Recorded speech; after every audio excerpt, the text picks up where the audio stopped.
Good day, everyone. I am Ronald Allan Arcayera, a student from Northeastern Mindanao State University, formerly known as Surigao del Sur State University, situated at Surigao del Sur, Philippines. For the information of everybody, Surigao del Sur is actually a home of myriad, staggeringly beautiful tourist attractions that are ready to spoil beach bums and nature lovers.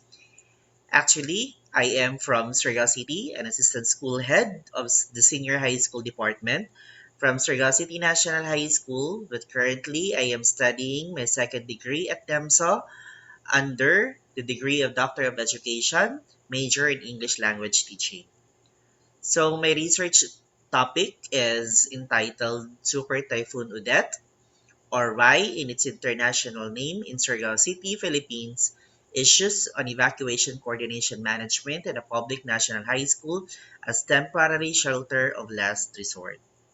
Actually, this is a research that discusses issues related to school management and operations as it becomes a long-term temporary shelter support of the thousands of evacuees after the onslaught of Super Typhoon Odette in Surigao City last December 16, 2021. This paper examined the issues on evacuation coordination in Surigao City National High School as temporary shelter of last resort due to Typhoon Odette. In particular, the paper pursued the following research questions. 1. Before and after the onslaught of ST Odette, what problems in evacuation management did the school encounter as temporary shelter? And second, what were the proposed recommendations developed to address issues and concerns of the school to improve humanitarian response? This research was conducted in school to address the issues and concerns brought by the Super Typhoon Odette, in particular to the evacuees who temporarily housed from preemptive evacuation to termination. The coordination and its corresponding challenges were presented in this paper with the primary intention to highlight issues and concerns of the school used as long-term temporary shelter of the evacuees and the development of coordination mechanisms with the support of the government and other agencies. In context due to STO debt, it is at stake to meet the critical needs of the school use as evacuation center for a long term. While there were many private donors who came to rescue these affected individuals and displaced families, there are lessons gleaned from this experience, making it imperative for this paper to present issues concerning the school as an evacuation center. So let me give you pictures of the evacuation center, Surigao City National High School during the Super Typhoon Odette. So showing you on this slide are some of the pictures during the onslaught of Super Typhoon Odette. So let me bring you to the idea or to the information of what really happened during that time. So according to United Nations High Commissioner for Refugees, Typhoon RAI or local name Odette brought torrential rains, violent winds, landslides, and storm surges in the provinces of Surigao del Norte and Dinagat Islands in Mindanao, in five provinces of Visayas and in the island of Palawan in Luzon before it exited the Philippine area of responsibility on December 17. The estimated total affected population in Caraga, as reported by the DSWD, was 394,427 families, which is approximately 1.5 million persons as of February 24. According to the UNHCR, also, it mobilized to support the government-led response to provide much-needed life-saving aid to the most vulnerable communities in the hardest hit areas in Surigao City, Surigao del Norte, Siargao, and Dinagat Islands. The typhoon severely affected an estimated 9.9 million people across the six worst hit regions, leaving about 2.4 million people in need of assistance. According to NDRMC and the DSWD, the typhoon killed at least 409 people, injuring thousands and cumulatively displacing nearly 3.2 million people, of whom around 144,000 remain displaced and many more are living in the damaged shelters with little access to basic services. Regions 13, 6, 7, 8, and 4B most affected. Government reports and rapid assessments suggest that communities in the provinces of Dinagat Islands, Surigao del Norte, Southern Leyte, Bohol, and Cebu bore the brunt of the typhoon. Subsequent assessments have shown severe damage to housing and shelters, worse than initially projected also across other provinces, including Negros Occidental in Region 6 and Palawan in Region 4B. While learning continuity is at stake in this time of pandemic, and with the adverse effects of the typhoon, the increase of learning loss, dropouts, and transferred out is expected affecting the rights of learners for education. With some schools being used as evacuation center in Surigao Norte, learning has been disrupted and it added to the bulk of obstacles being faced by administrators to reopen the schools which long been closed since March 2020. Schools like Surigao City National High School and Surigao Norte National High School are still used as evacuation center to these 35 displaced families, affecting different issues in evacuation management that emerge, bringing challenges to academic institutions.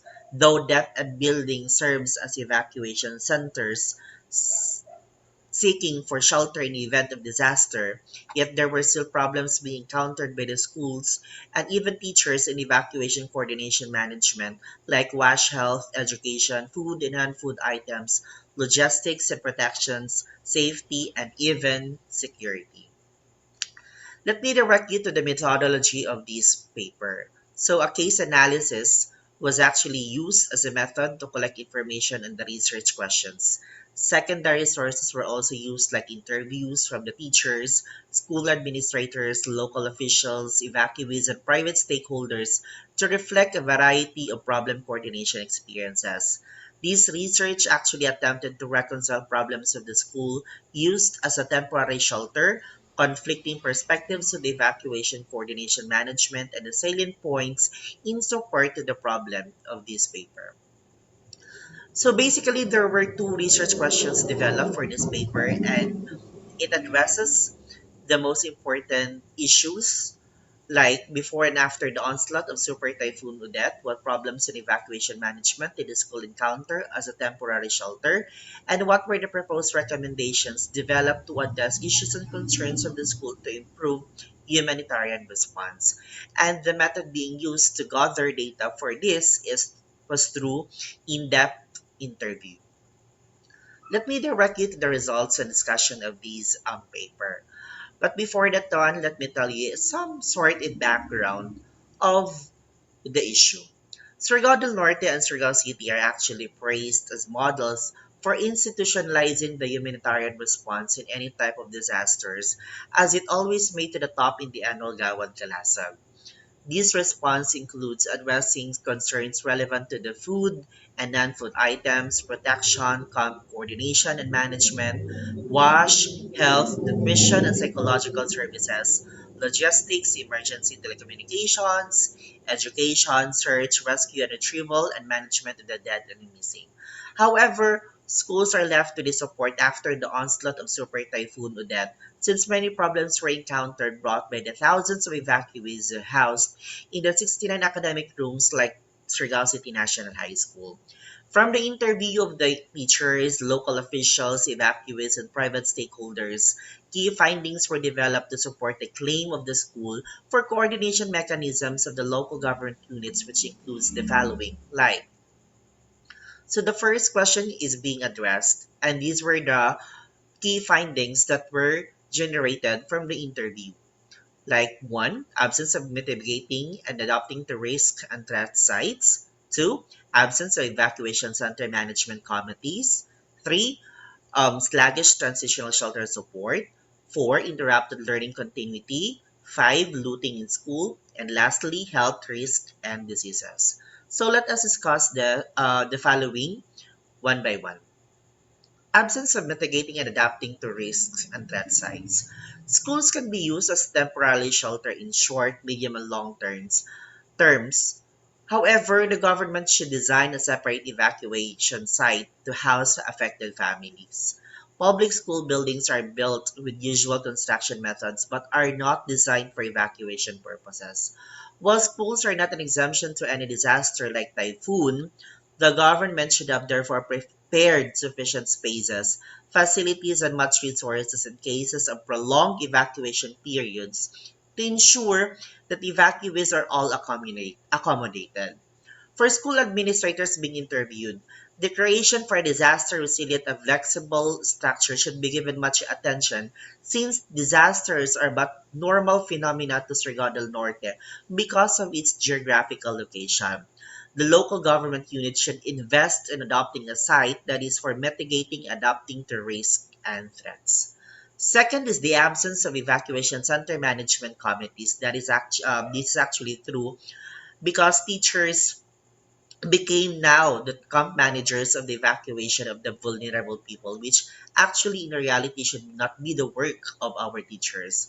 Like any disasters, community-based evacuation management team should take an active participation in the management, operation, and maintenance of the temporary shelter. On the part of the local government, officials should assist in the operation and management of the evacuees, document or record insights, experiences, and learnings of the incident, ensure security, safety, and cleanliness of the environment, ensure the safety, and then the assistance in the information campaign on preparedness and the management of daily operations, and leading to the development of progress on recovery.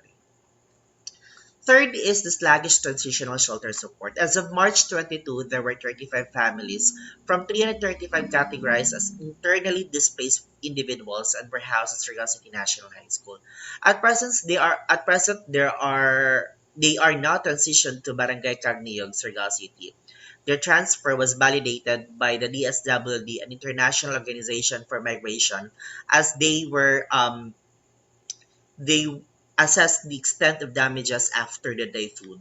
Most complaints from the school was actually the sluggish transitional shelter support that disrupted the classes of some teachers because these were still occupied by the congested evacuees.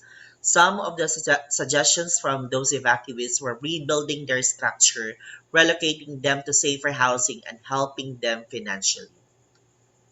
Fourth is on the interrupted learning continuity. Issues and resumption of classes last January 3 seem to be a great problem because the school still accommodates evacuees.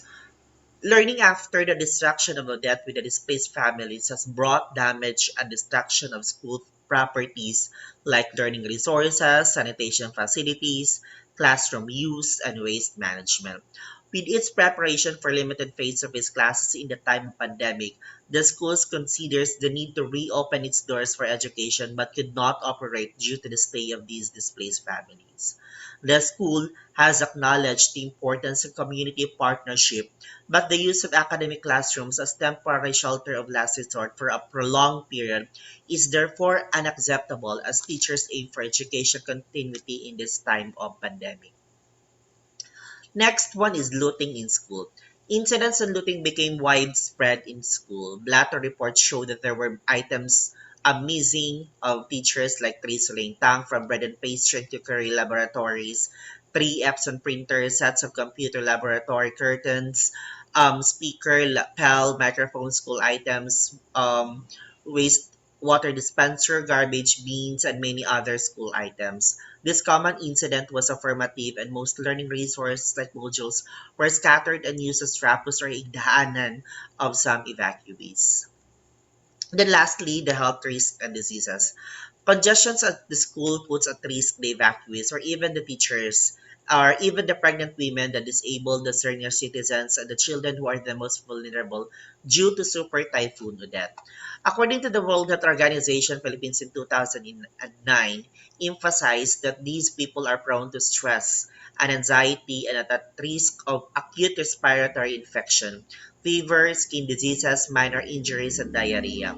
The spread of COVID-19 has had a double impact on the response. First, on those still in the shelters with damaged housing or congested rooms are more at risk at the impact of COVID-19. And second, with the large numbers of different responders or people involved in the humanitarian response may trigger the spread of the COVID-19.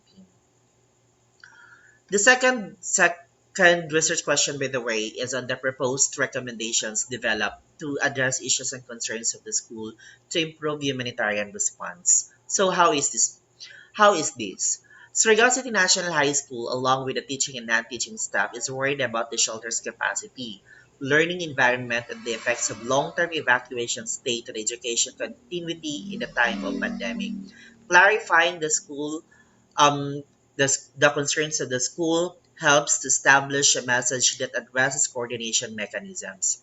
Based on the past experiences and accommodating these affected families, local government units should do its functions to resolve issues and concerns of the school. Resolving concerns may improve the quality of shelters and make residents feel closer to shelters as well. So what is then the impact or the outcome of the study? Actually, the study is not yet published. However, it hopes to address issues and concern.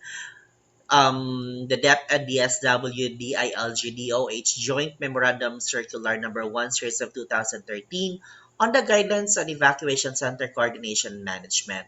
Apart from the issues being mentioned, there should be a strict implementation of this policy as it endangers the situation of the school in implementation of learning in the time of pandemic.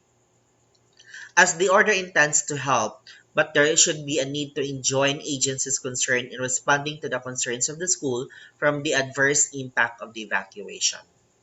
Actually, this is a research work to be shared since some schools are greatly affected with the use of evacuation center. Learning from the shared interviews of the different informants made me realize that schools should be supported and assisted in cases of emergency, and that administrators or even teachers should not be left behind to this coordination management. With the implementation of limited face-to-face classes, schools' needs should be addressed and the teachers must be provided with the resources was looted from the evacuees. And here is the list of my references. So before I end, I would like to share this important quote from Petra Nemkova that we cannot stop natural disasters, but we can arm ourselves with knowledge. So many lives would not have to be lost if there was enough disaster preparedness. God bless us all.